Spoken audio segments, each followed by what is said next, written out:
ténèbres et entrer dans un monde de lumière. Cet éveil, cette prise de conscience est partie d'elle. Je vais vous raconter un peu ce qui s'est passé. J'étais ici à Thiès quelque part et tout le monde sait que j'ai toujours eu des problèmes de santé. J'en étais même humilié. Un soir, j'étais ici en priant le soir, je lui ai dit, mais maman Marie, il y en a assez, il y en a marre.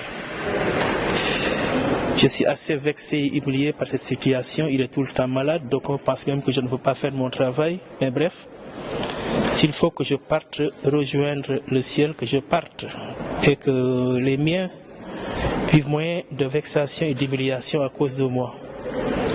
Je crois que c'est le surlendemain que je me suis retrouvé à la retraite au monastère de Kermoussa.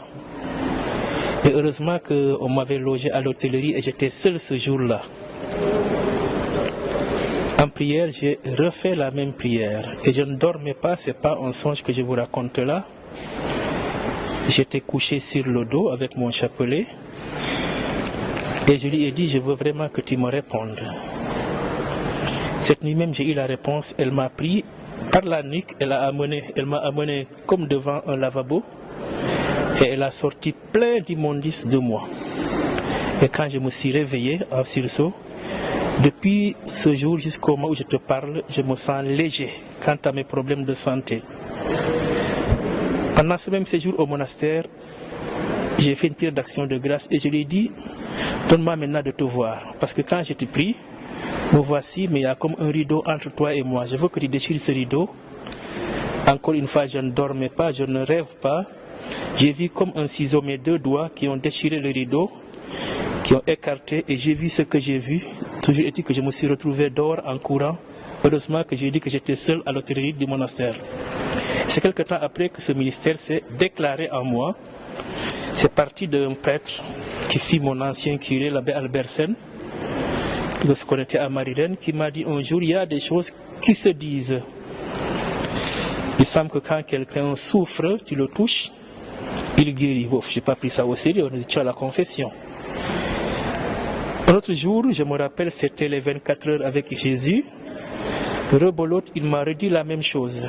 Je n'ai pas pris ça au sérieux. Troisième fois, nous sommes ici à Saint-Jean-Baptiste, il avait fait cette paroisse. Il est venu ici, il y a une fille, parmi mes paroissiennes donc, mais je ne sais plus qui c'est, qui était assez malade. Le cas était même désespéré. Il m'a amené cette fille, j'ai prié sur elle, et le surlendemain, il m'a dit, voilà ce que je te dis. Il m'a ramené une autre qui était atteinte d'une maladie, je ne dis pas de quoi il s'agissait. Ce qu'il s'agit ici, elle a été guérie.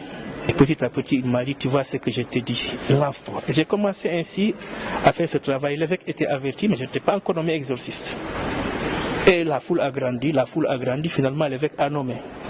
Au point où maintenant, quand je dis aux gens, je veux arrêter un peu, il y en a qui me disent, si tu le fais, tu auras des comptes à rendre à Dieu. Et c'est vrai que s'il s'agissait seulement d'une nomination de l'évêque, je pouvais à tout moment lui dire, nomme un autre. Mais encore une fois, cette affaire que je fais précède la nomination de l'évêque. Jusqu'à quand l'Esprit Saint me dira que stop, tu n'en peux plus, et j'arrêterai parce que là, j'avoue que c'est très difficile. Mais la Vierge Marie, voilà. Et chaque fois que je prie, j'affronte le malin. Il suffit que je dise son nom, il me dit, ne l'appelle pas, n'appelle pas celle-là parce qu'elle passe son temps à nous écraser la tête.